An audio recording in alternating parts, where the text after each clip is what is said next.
آمین۔ عالم اسلام میں پے در پے اندوہناک خبریں آتی رہتی ہیں، اہل ایمان پر بجلیاں گرتی رہتی ہیں، اہل ایمان کی پریشانیوں میں اضافہ ہوتا رہتا ہے اور اہل ایمان تڑپتے ہی رہتے ہیں۔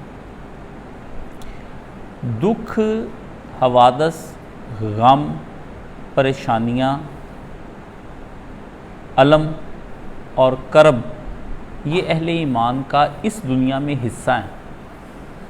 ہمیں اس دنیا سے جو سچا مومن ہے نا، اس کو اس دنیا میں سے زیادہ حصہ غموں کا ملنا ہے اور زیادہ حصہ دکھوں کا ملنا ہے۔ اس لیے اہل ایمان کو بالکل بھی گھبرانا نہیں چاہیے کہ ہمارے حصے میں غم کیوں آ رہے ہیں، ہمارے حصے میں دکھ کیوں آ رہے ہیں۔ یہ وہ انفرادی طور پر سوچے یا یہ اجتماعی طور پر سوچے تو کبھی بھی اپنے زوال کو یا اپنے اس دنیاوی طور پر شکست کھا جانے کو، اپنے آپ کو ڈپریس نہیں کرنا، اپنے آپ کو کسی سٹریس میں نہیں لے کے آنا، کیونکہ جو چیز پہلے سے بتا دی گئی ہے تو وہ چیز کا جو آخر ہے وہ یہ بتایا گیا ہے کہ بالآخر ایک وقت آئے گا کہ اہل ایمان ہی اور اہل حق ہی جیتیں گے، اور ان کا اللہ ان کو وہ انعامات دے گا جو آپ اور میرے تصور میں بھی نہیں آ سکتے۔ اس لیے اہل ایمان کو چاہیے کہ ان کے اوپر جب کوئی مصیبت یا آفت آئے تو وَاسْتَعِینُوا بِالصَّبْرِ وَالصَّلَاةِ، تو وہ اس وقت صبر کے ساتھ اور نماز سے کام لیں۔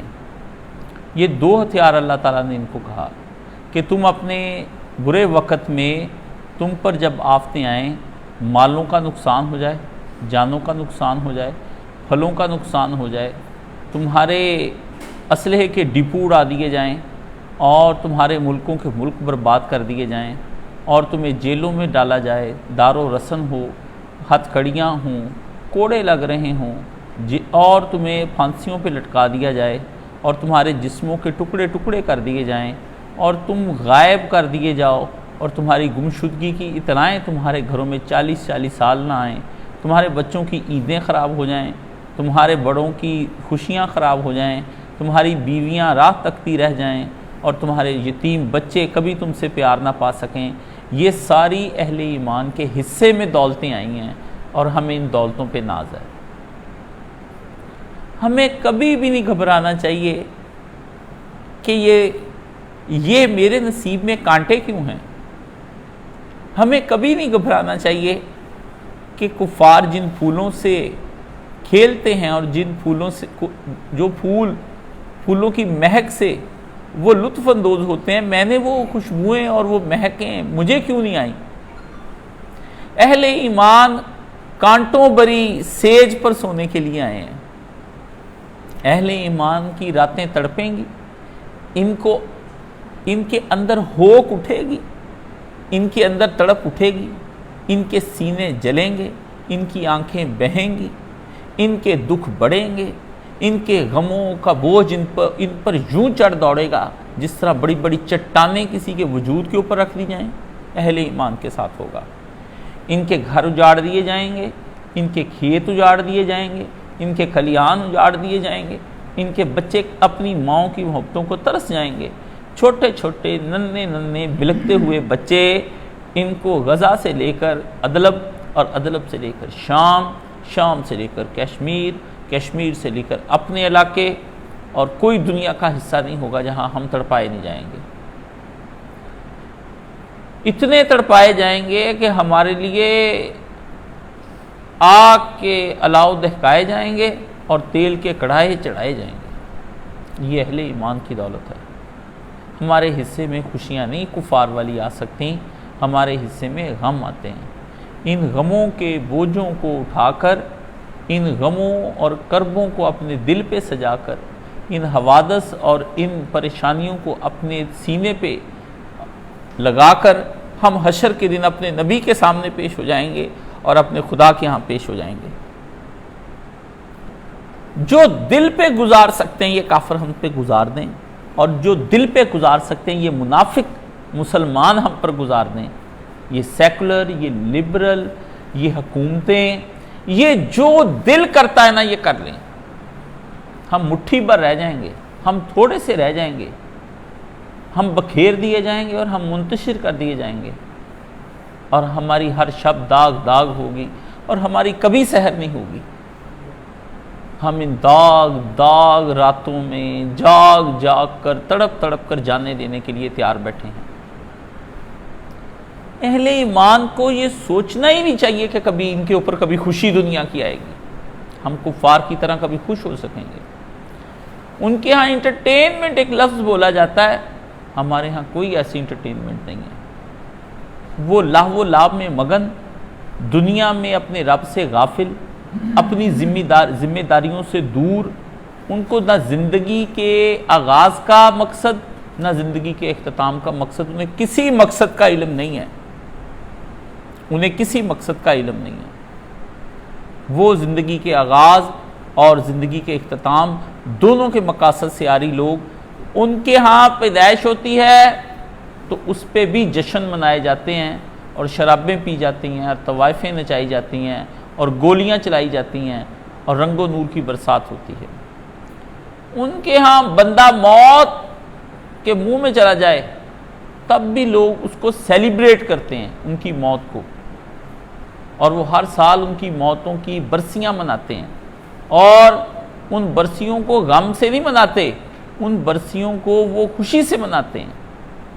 ان کے غم بھی خوشیوں جیسے ہوتے ہیں.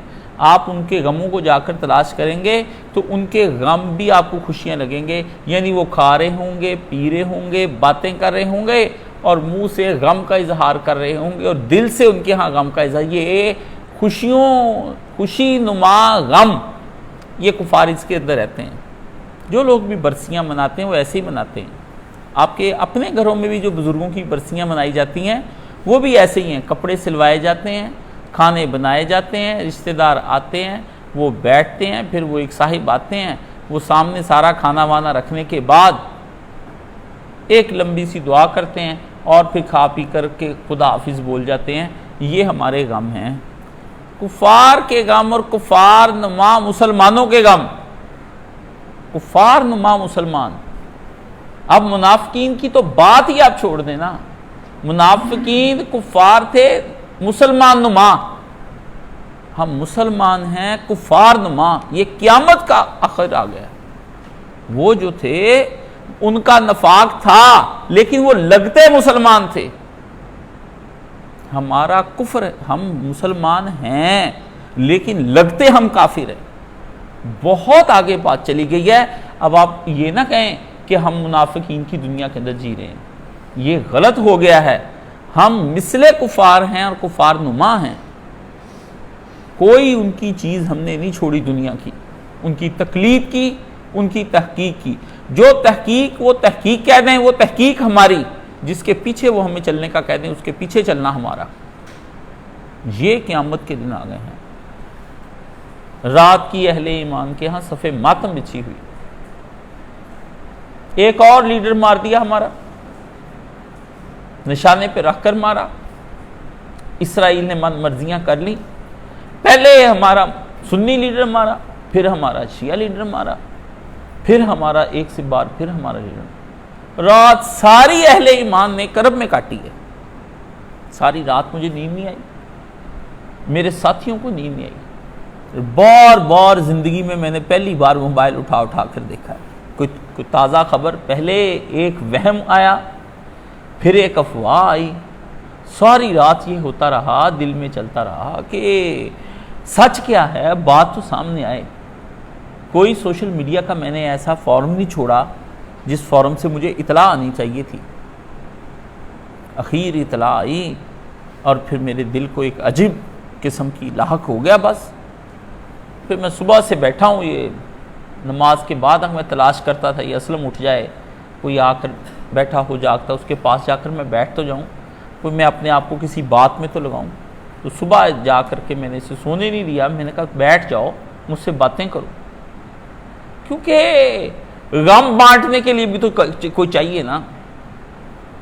غم بانٹنے کے لیے بھی. عالم کے دل پہ جو قیامت گزرتی. آپ لوگ تو ہمیں تنقید کا نشانہ بناتے ہیں نا کہ آپ بولتے سخت ہیں, یہ جملہ کہہ دیا. آپ کو کیا پتہ بھائی, آپ کو کیا پتہ ہماری تنہائی. آپ ہماری تنہائی سے آشنا ہی نہیں, کس طرح سے ہم یہ کال کوٹھڑی کی جیل کاٹتے ہیں ان خیالوں کی. آپ تو اپنے دن کے کام کرتے ہیں. سب بندے اپنے اپنے کاموں پہ روانہ ہو جاتے ہیں. کوئی اپنے بزنس پہ چلا جاتا ہے, کوئی اپنے کام پہ چلا جاتا ہے, کوئی ملازمت پہ چلا جاتا ہے. سب اپنے اپنے کاموں میں چلے جاتے ہیں. لیکن ایک ہمارے کرب کو بھی تو پوچھیں ہمارے ساتھ کیا. آپ تھک کر سوتے ہیں, ہم تھک کر روتے ہیں. ہم تھک کر روتے ہیں, آپ تھک کر سو جاتے ہیں. آپ کے پاس بہت چیزیں ہیں خود کو بہلانے کے لیے. ہمارے پاس ایک دل ہی تو ہے. جب جسم ہی سارا جلتا ہو تو دامنے دل کو بچائیں کیا. تو ایک دل پہ آگ نہیں لگتی, پورے بدن پہ آگ لگتی. ہم بیٹھتے یہاں ہیں لیکن ہماری نگاہیں ہر وقت اپنے علاقے کو دیکھ رہی ہیں. ہمارا علاقہ غزہ ہے, ہمارا علاقہ لبنان ہے. ہم اس کو دیکھتے ہیں اور دیکھ دیکھ کر کڑتے ہیں اور دیکھ دیکھ کر جیتے ہیں. اور آپ کو پتہ ہے کہ اس سچویشن کے اندر پڑھنا, روٹی کھانا, کسی سے بات کرنا, وہ ایک جھوٹ اور فریب ہوتا ہے جو ہم اپنے آپ کو دے رہے ہوتے ہیں اور دوسرے کو دیتے ہیں, کیونکہ ہمارے دل وہاں اٹکے ہوئے ہوتے ہیں. ہم باتیں کر رہے ہوتے ہیں, مسکرا بھی رہے ہوتے ہیں. ہمیں پتہ ہے کہ اس کے ساتھ غم شیئر کیا تو کیا کیا, یہ تو اپنے مسئلوں کا الجھا ہوا انسان ہے. اس کو وہاں کا مسئلہ بتائیں گے تو یہ کہے گا ہمارا مسئلہ تو سنا ہی نہیں. اجتماعی غم بڑا غم ہے. یہ وہ غم ہے جو رسول اللہ صلی اللہ علیہ وسلم کو لگا تھا. اب نبیوں کو لگتا ہے یہ غم, صدیقین کو لگتا ہے یہ غم, شہداء کو لگتا ہے یہ غم, اور صالحین کو لگتا ہے یہ غم. ہمارے اپنے غم ہو تو ایسا, وہ کتاب آپ نے لی نہیں, آئی پڑھی ہے, وہ لے لے. غم ہو تو ایسا, بھئی کیسا, وہ غم تو پڑے, ہمارے چھوٹے چھوٹے غم, ایسے غم جو دراصل غم نہیں, ہماری ہوس ہے, ہماری خواہش ہے.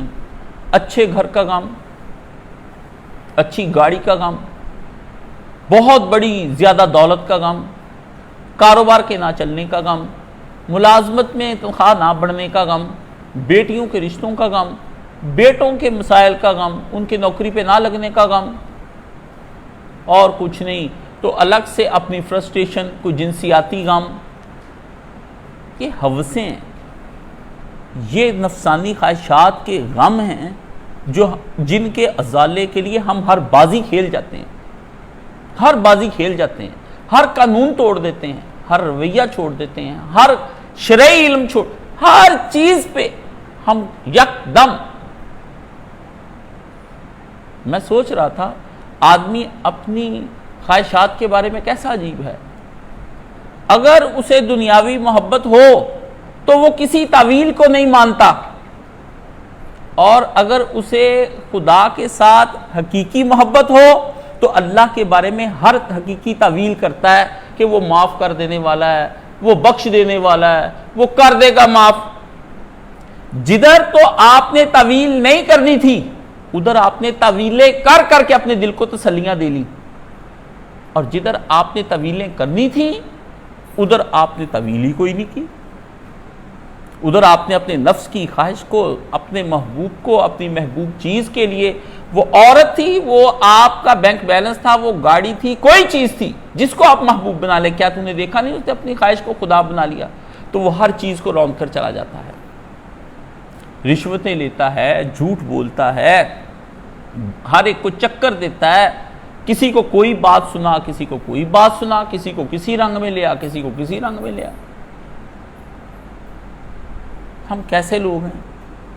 ہماری اجتماعیت کا کوئی, نہ ہماری کوئی ٹریفک رکی, نہ ہماری کوئی پرچم سرنگوں ہوا, نہ ہمارے دل پہ کوئی قیامت آئی, نہ ہماری آنکھ اشک بار ہوئی, نہ ہم تنہائی میں اپنے نبی کی طرح روئے. یہ کیسی امت ہے؟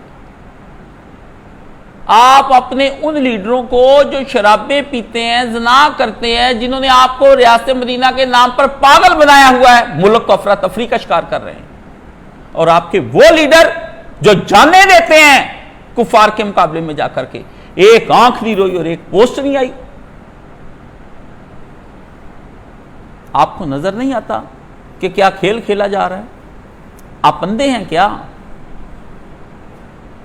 ہاں، اپنے داماد کے بارے میں مظلوم بنا کر لیڈر دکھا رہے ہیں اس کو جو ان کا ہے، اور ہمارے سچے لیڈروں کو وہ ہٹ کرتے ہیں اور جا کر کے میزائلوں کے ساتھ ایک میزائل مارے ان کی بوٹیاں اڑ جاتی ہیں اور ان کے میڈیکل ٹیسٹ ہو کے پتہ چلتا ہے کہ یہ اس کی لاش تھی.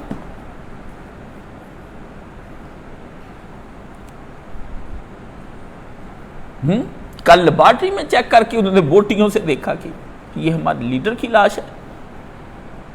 مجھے امام حسین یاد آ گئے. میں نے کہا واللہ یا حسین، آپ کے پیچھے چلنے والوں کی لاشیں بھی نہیں ملیں گی.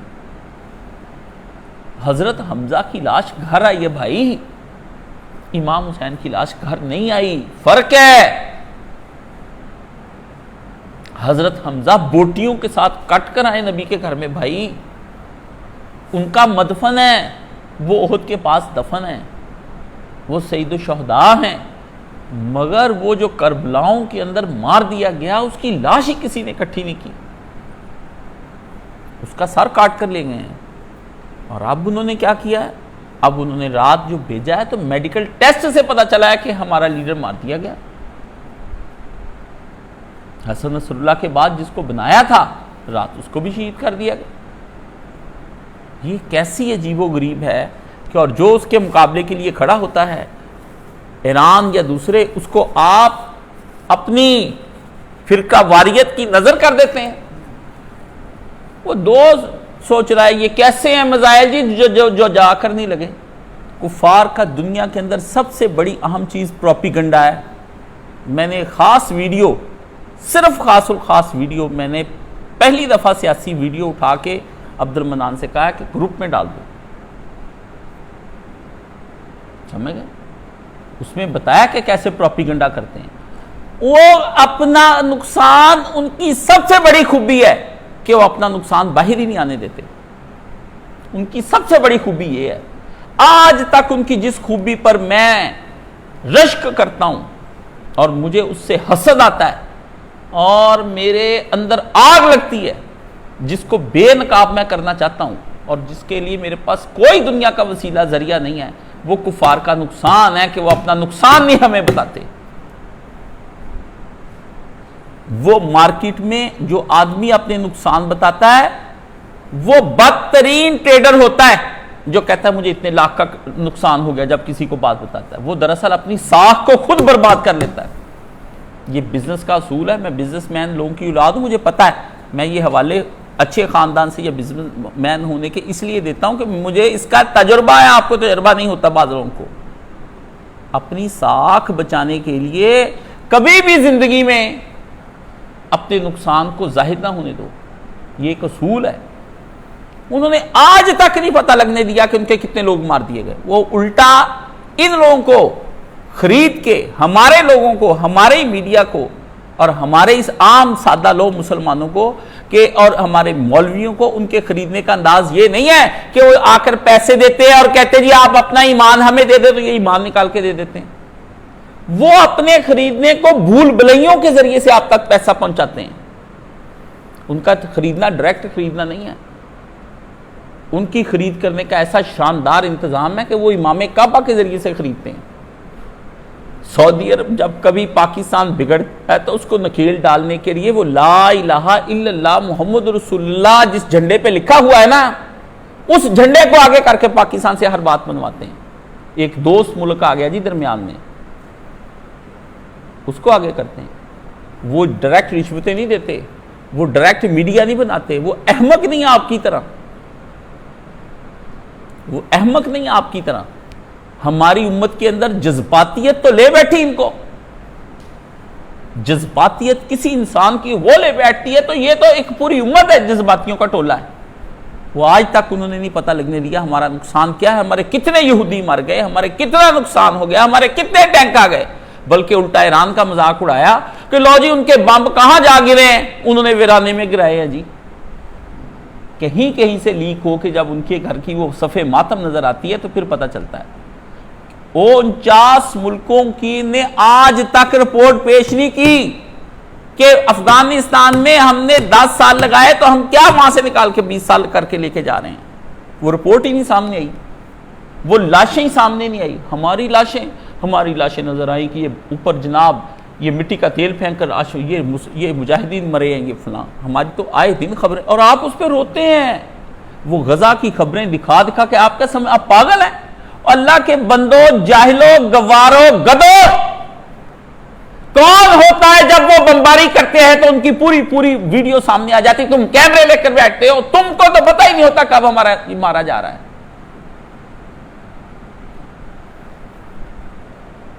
یہ ان کو پتا ہوتا ہے، وہ اپنی فلمیں خود بناتے ہیں. 20 سال قبل جب وہاں پر جا کر کے میں نے ادھر سے پوچھا تھا یہ کیسے بنتی ہے یہ ساری ویڈیو، تو اس وقت مجھے انہوں نے بتایا تھا کہ اس طرح سے ویڈیو بنتی ہے. یہ خود ہی بناتے ہیں یہودی، اور پھر مسلمانوں کو بیچتے ہیں الجزیرہ کو اور دیگر ٹی ویوں کو، کیونکہ وہ لاکھوں کروڑوں روپے میں بکتی ہے. یہ بچوں کی مرنے کی خبریں یہ کون موویز بنا کر بیچتا ہے؟ آپ پاگل ہیں. ایک بلڈنگ سامنے کھڑی ہے اور اس کو گرانے سے پہلے وہ ادھر کیمرہ فٹ کرتے ہیں اور وہ ایک اچانک بم آتا ہے اور میزائل آ کر چل جاتا ہے. تو وہ ویڈیو کیا اس نے پہلے بتائی ہوئی تھی اس مسلمان کو کہ آپ یہاں ویڈیو کیمرہ رکھ لو؟ وہ خود سیٹل کرتے ہیں. اس سے کیا ہوتا ہے؟ اس سے مسلمانوں کا مورال گرتا ہے، مسلمانوں کے حوصلے پست ہوتے ہیں، مسلمان خود کو شکستہ محسوس کرتے ہیں، مسلمان مایوس محسوس کرتے ہیں، مسلمانوں کا دل بیٹھ جاتا ہے. ان پہ ان کی دہشت اور ان کی وحشت طاری ہو کے رہ جاتی ہے اور وہ دوبارہ سر اٹھانے کے قابل نہیں رہتے. اور موت کا خوف مسلمانوں کو دبا کے رکھتا ہے. ان کو لگتا ہے کہ یہ موت کے آنے سے ہماری عیش و عشرت ختم ہو جائے گی دنیا کی. ان کو بزدل بناتے ہیں، ان کو مداہنت سکھاتے ہیں، ان کے دلوں کے اندر پستی، بے ہمتی اور کمزوری اور بزدلی اور نامردی کا بیج بوتے ہیں. وہ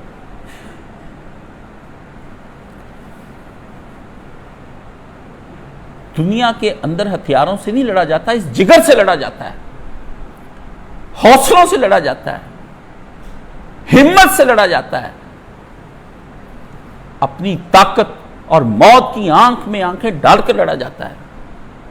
امیر المومنین علی ابن ابی طالب روزانہ وہاں سے لے کر کے پراٹھے دیسی گھی کے نہیں کھاتے تھے،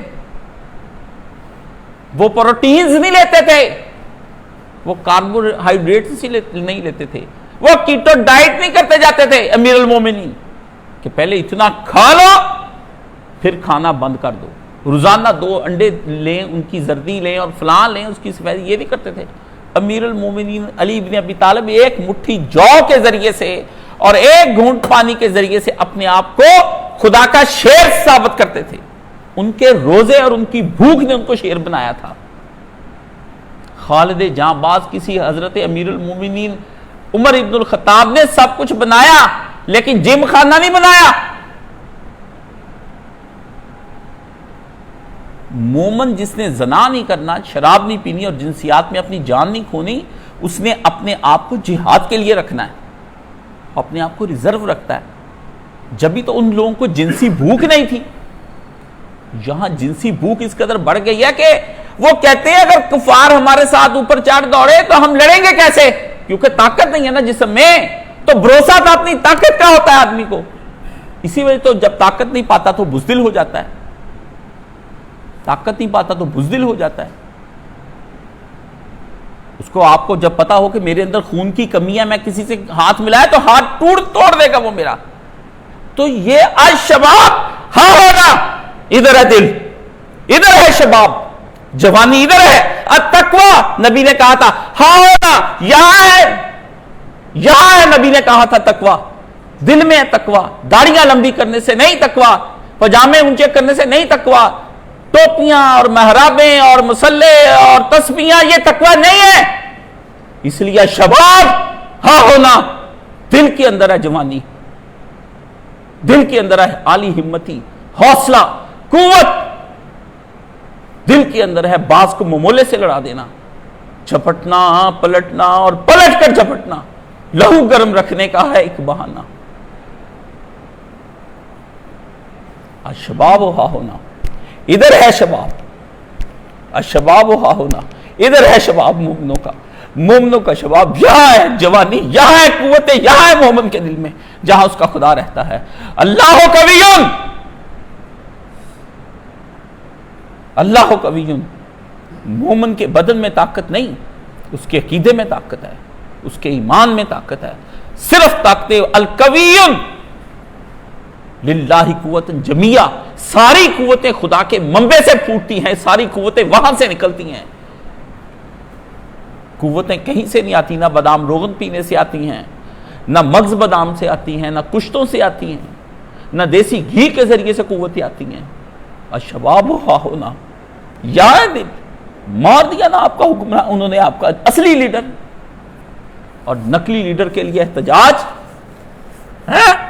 پورا ملک تہس نہس کر دو, اور ان کا وہ داماد, اور ابھی وہ پاکستان کو ڈی سٹیبل کرنے کے لیے نت نئے پنجاب کالج کے جھوٹے رولے, اور آپ ان کی ایک منٹ میں اس کی زد میں آ جاتے ہیں. کیوں نہ پاک فوج وہاں فائر وار لگائے؟ آپ کو تو اپنے واٹس اپوں کی پڑی ہے نا کہ جب سے فوج نے یہ کر دیا ہے واٹس اپ تو تب سے یہ ہو رہا ہے.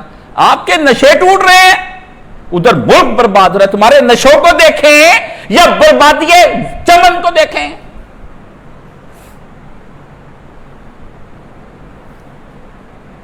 ہاں, ہمیں مارا جا رہا ہے, ہمیں مارا جا رہا ہے.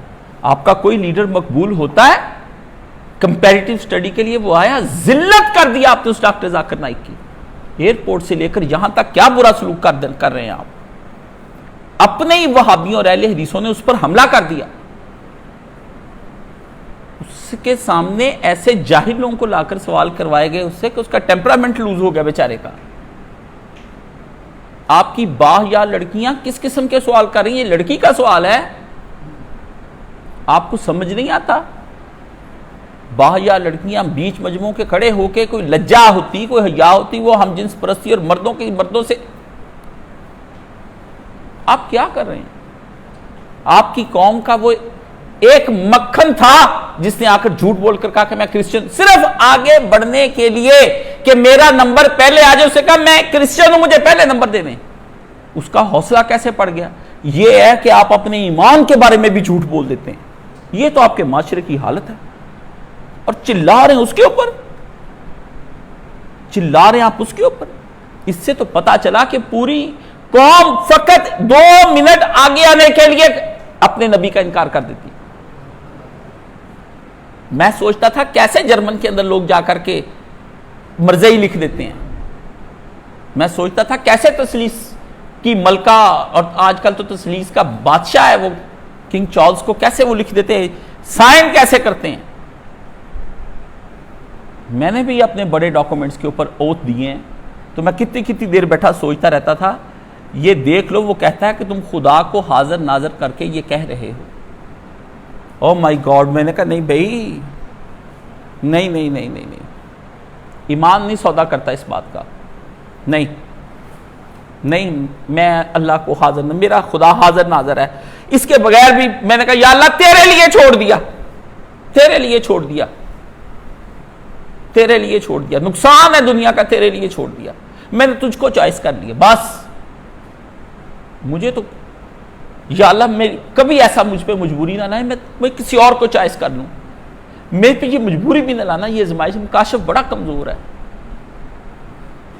اللہ دو ایسا وقت آ جائے کہ مجھے کو یہ کہے کہ رب کو ترجیح دے لے یا کام, اس کام کو. کام کا کیا ہے؟ جس نے کام بنانے ہیں, جس نے سوارنے ہیں, جس نے کاموں کو کام بنایا ہے, جس نے کاموں کو منافع بخش بنایا ہے, اللہ اللہ اللہ, اس سے تو میں ڈروں نا, اور دنیا سے ڈر جاؤں. مومن سے کا سب سے گھٹیا ترین اور پست اور ذلت میں جہاں گرتا ہے نا, وہ ایک مقام ہے. جب اللہ سے ڈرنا ہو تو اللہ سے تو نہ ڈرے, مگر لوگوں سے ڈر کر وہ کام چھوڑ دے. لوگوں سے ڈر کر وہ کام چھوڑ دے.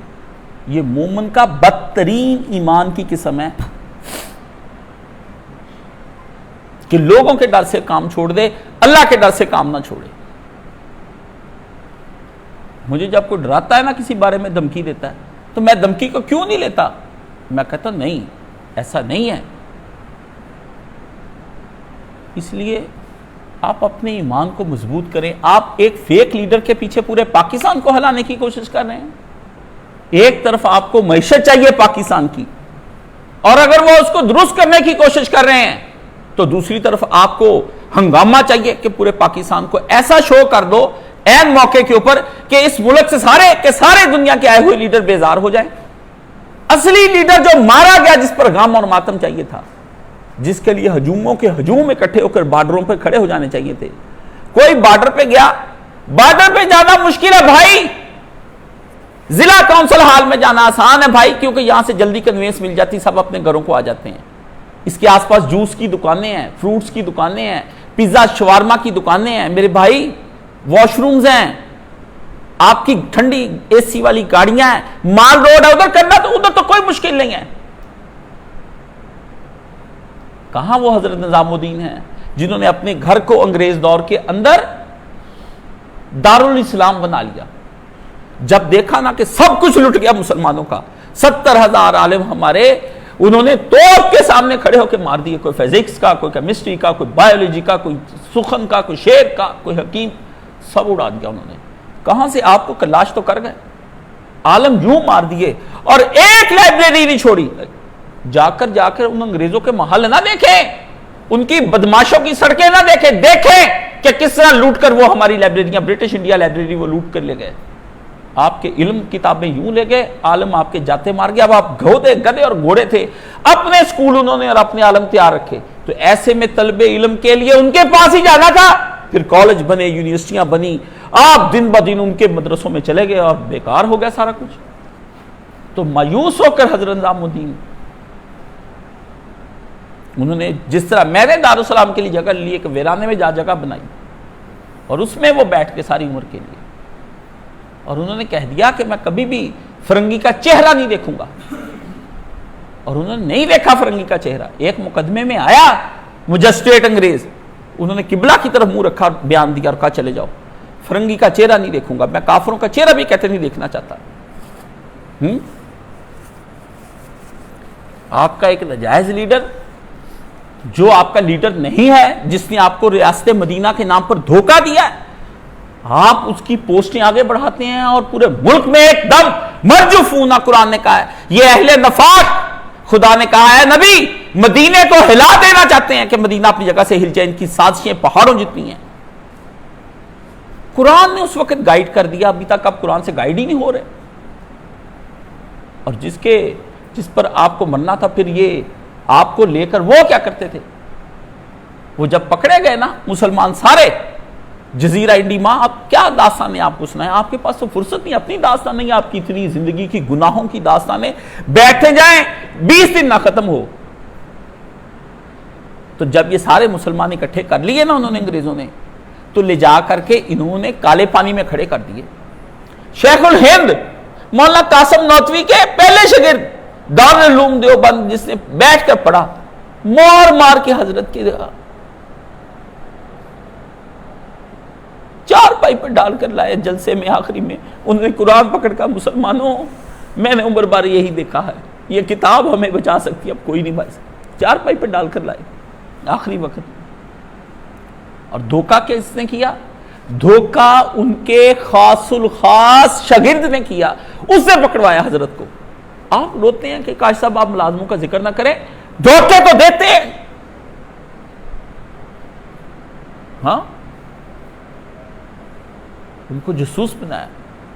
تو سارے مسلمانوں کو جب مار پڑتی، یہ راتوں کو اپنے بدن کو یہ نہاتے، غسل کرتے اور جیل کے دروازے تک آتے جمعے والے دن، اور آ کے دروازے پہ کھڑے ہو کے جتنی دیر ظہر کی نماز کا وقت رہتا اتنی دیر جمعے تک کا ٹائم کھڑا ہوتے، اور واپسی ہوئے کہتے یا الہی ہم جمعہ پڑھنے کے لیے آئے تھے پر کفار نے ہمیں قید کر لی، ہم پہ جمعہ ساقط ہوا، ہماری ظہر کو قبول و منظور فرما۔ اللہ اللہ اللہ اللہ، مسلمانوں پہ کیا قیامتیں گزری کہ مسلمان اپنی مرضی سے نماز نہ پڑھ سکے۔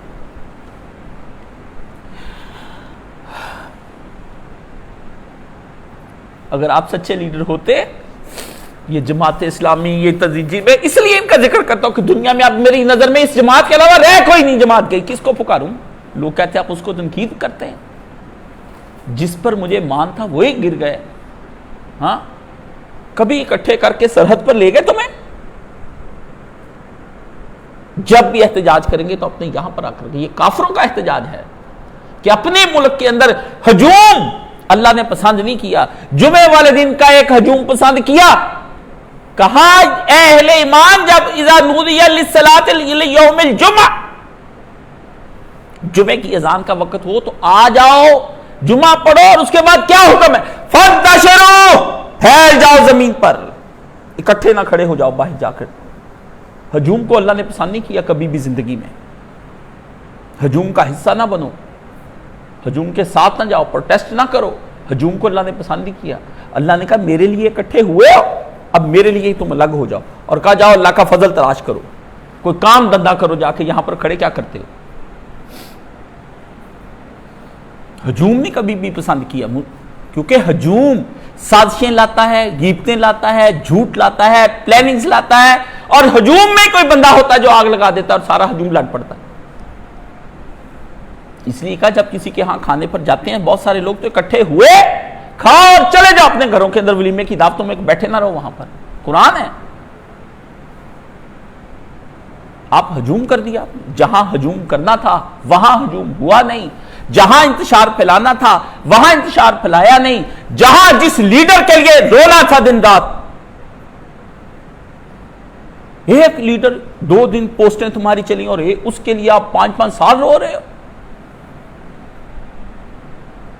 آپ کو لیڈر کی پہچان نہیں، اور پتہ ہے انہوں نے قرآنک اسٹریٹجی کو آگے لے کر آئے ہیں۔ وہ کفار نے قرآن کا گہرا مطالعہ کیا، سائنسی ایجادات کے لیے نہیں۔ آپ تو گنے، آپ کے والدین کہتے ہیں کافرہ نے قرآن پڑھ پڑھ کے سائنس سے بنا لی، نہ، اپنے عقیدے کو مضبوط کرنے کے لیے کہ عقیدہ مضبوط کیسے اللہ کرتا ہے مومنوں کا، انہوں نے وہی حرب گناہ کے عقیدے کے لیے استعمال کیا، اور ان کی پوری قوم مجتمع ہو گئی، سارا یورپ ایک جگہ پہ اکٹھا ہو گیا، سر سے پاؤں، سر سے دوش تک ڈوب گیا یورپ آہنی زر میں۔ اقبال نے کہا تھا، اقبال نے کہا وہ سارے اکٹھے ہو گئے ایک بات پر، جھوٹ پر اکٹھے ہو گئے۔ اللہ نے کہا تھا سچ پر اکٹھے کیسے ہوا جاتا ہے، کیا کیا طریقے اپنائے تو بندہ سچ پر اکٹھا ہو جاتا ہے۔ انہوں نے وہی اپنے غلط عقیدے کے لیے وہ طریقے اپنائے، وہ جھوٹ پر اکٹھے ہو گئے۔ دوسری اسٹریٹجی، اللہ نے قرآن مجید کے اندر ان کو بتایا کہ جنگ کیسے لڑی جاتی ہے، جنگ کیسے لڑی جاتی ہے۔ اللہ تعالیٰ نے قرآن مجید میں کہا فَاقْتُلُوا أَئِمَّةَ الْكُفْرِ،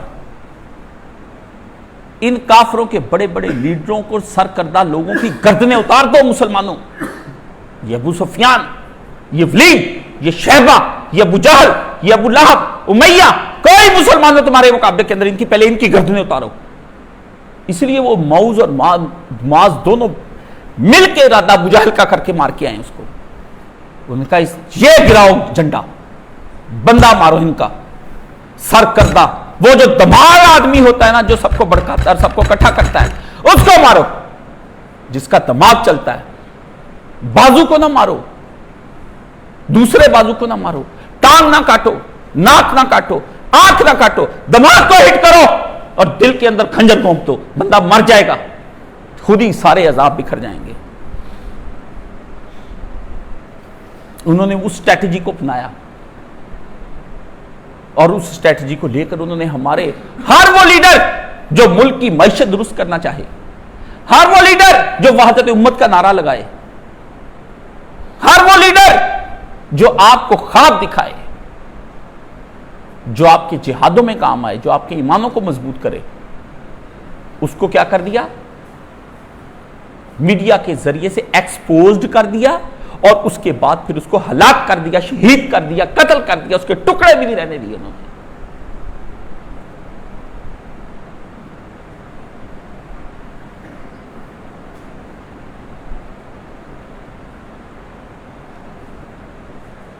یہ سحر کب ہوگی؟ خدایا اتنی طویل رات یہ اس طویل کالی سیاہ رات کے ناگوں کو سے کیسے بچیں گے ہم یا اللہ؟ تو اگر نہ ہوا تو کدھر جائیں گے مومنین؟ یہ ناراضی تیری کس لیے ہم سے ہو گئی؟ مانتا کیوں نہیں؟ کیا تیرے پیروں میں رکھوں؟ کیا تیرے قدموں میں سونے رب رکھوں کہ تم مان جائے؟ یہ غصہ کس بات کا ہے میرے اللہ؟ ہم بندوں سے پھر رحم کر میرے اللہ، ہم بندے کمزور ہیں میرے اللہ، ہم بے بس ہیں میرے اللہ، ہم چاہتے ہیں ہم سیدھے ہو جائیں مگر ہم ہو نہیں سکتے، ہم اس قدر خراب ہو گئے۔ ہمارا دل اور دماغ ہمیں کہتا ہے کہ تو ہے، دلائل ہیں کہ تو ہے، مگر میں اپنے دلائل کے مقابلے میں اپنی نفسانی خواہشاتوں کے اس قدر بوجھ میں دب گیا ہوں کہ گویا پہاڑ ٹوٹ پڑے۔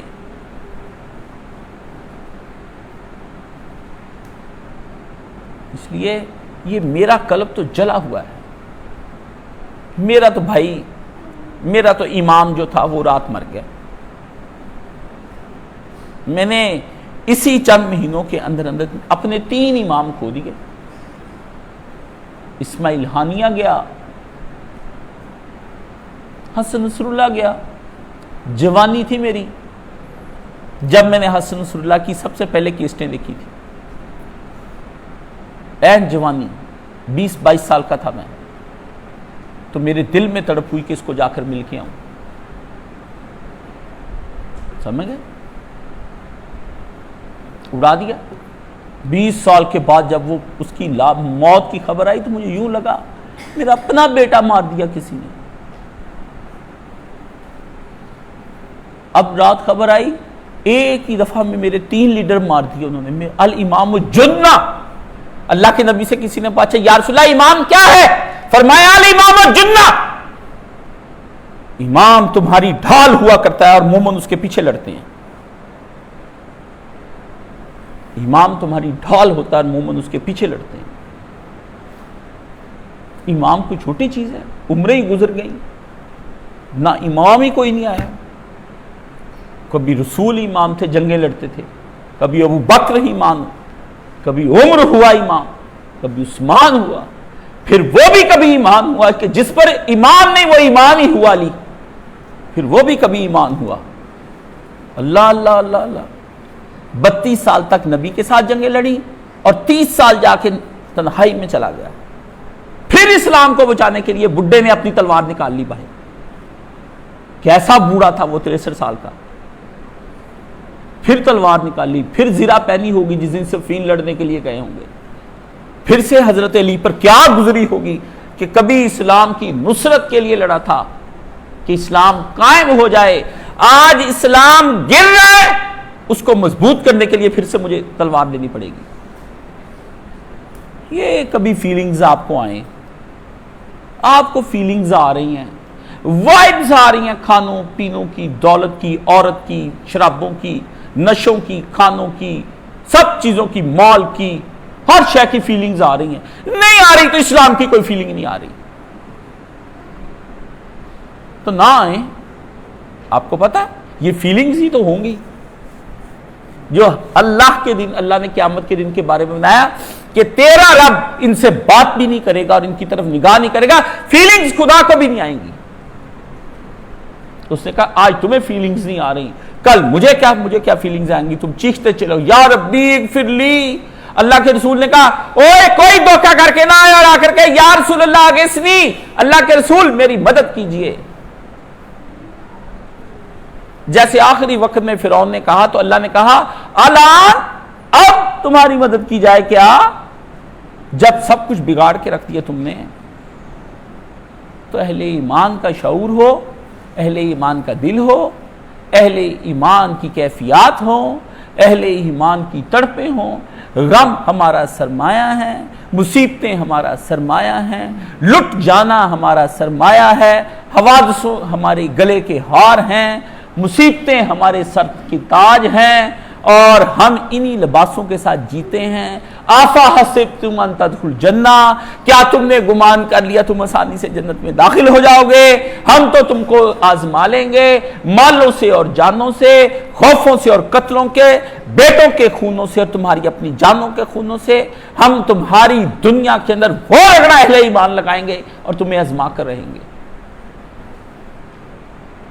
خدایا تو آزما مگر وہ ہمیں دل دے دے کہ جس کے ذریعے سے ہم آزمائے جائیں، وہ ایمان عطا فرما جس کے ذریعے سے ہم آزمائے جائیں.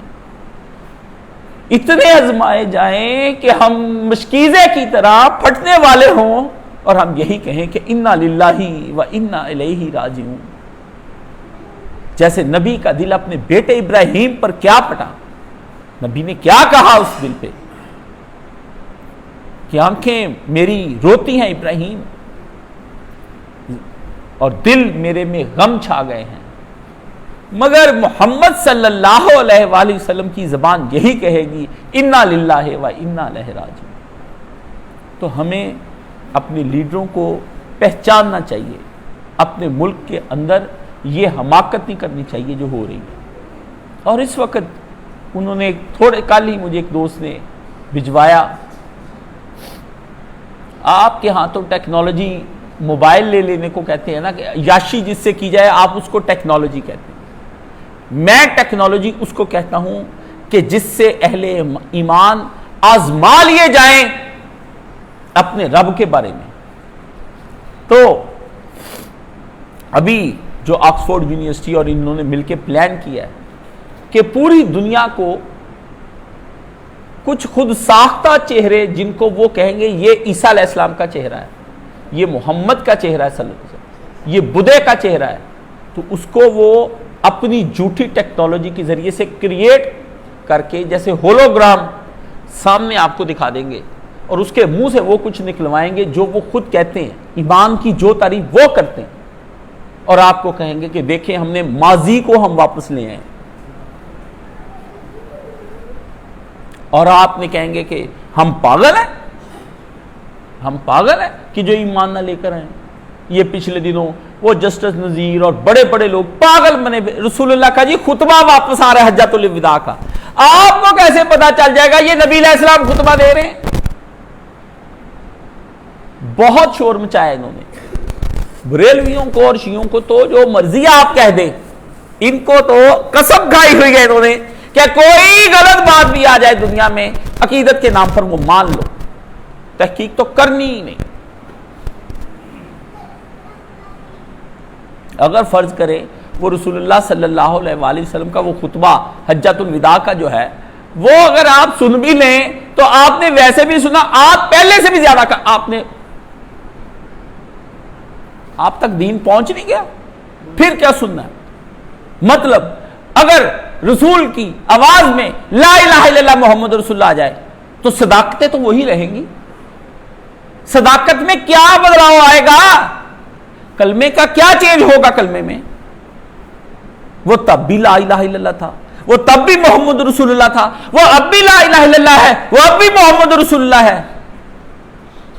تو اپنے کانوں سے ابو جہل نے نہیں سنا، منافق عبداللہ ابن ابی نے نہیں سنا، 13 سال قرآن سنا، ان کے پتھر دل کبھی بھی نرم نہ ہو پائے. آپ کی منافقت اور آپ کے پتھر دل اور آپ کے وحشت زدہ دل، ان میں کیا بہار آ جائے گی؟ جنہوں نے ڈائریکٹ محمد رسول اللہ کو سنا، ایمان وہ نہیں لائے. آپ آج انڈائریکٹ سن کے آپ کیا کر لیں گے؟ عقیدت سے آنسو بہانے شروع کر دیں گے. یہ عقیدت کے آنسو نہیں ہوتے، فرط جذبات کے آنسو نہیں ہوتے، یہ آپ کی آلریڈی مکر کے کچھ آنسو ہوتے ہیں جو آپ نے سنبھال کے رکھے ہوتے ہیں.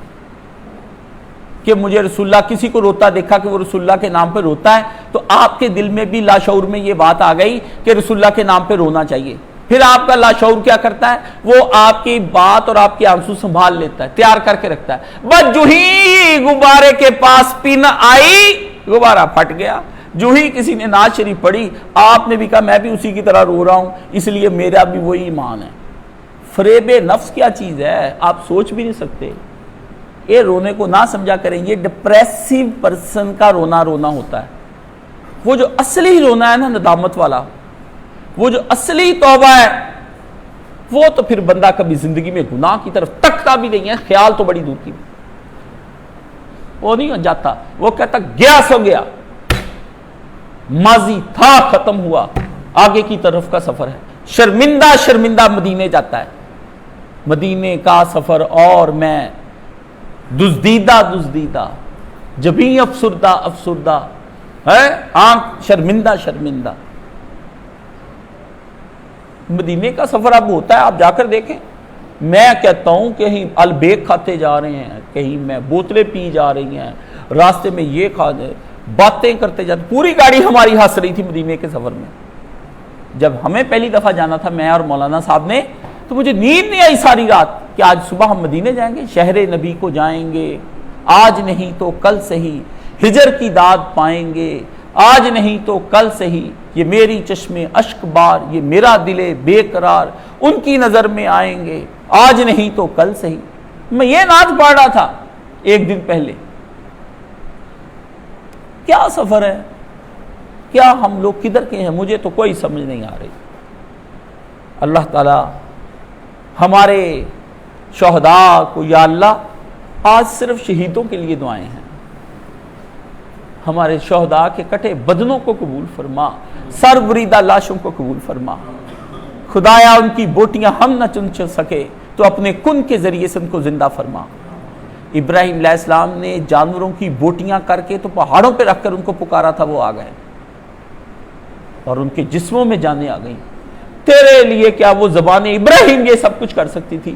ہمارے شہیدوں کو اپنی بارگاہ میں ایسے لا جیسے حضرت عبداللہ آئے تھے، ناک کان کٹا ہوا. تو اللہ نے کہ نبی نے فرمایا، عبداللہ جب گیا بارگاہ الہی میں تو اللہ نے پوچھا عبداللہ یہ تیری ناک کو کیا ہوا؟ تو اس نے پکڑا کے کہا یا اللہ تیری محبت اور تیرے عشق میں کٹوا دی. اللہ نے فرمایا عبداللہ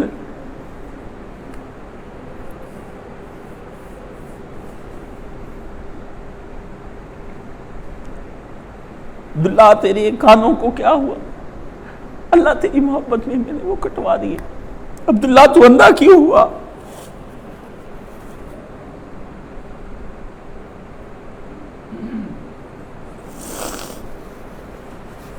خدایا کاشف تیری راہ میں کچھ بھی دے سکا، نہ دل نہ جان، شرمندہ.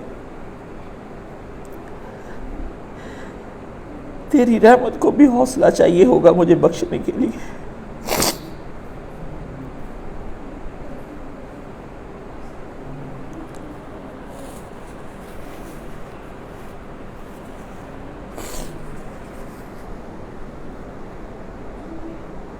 وآخر دعوانا الحمدللہ.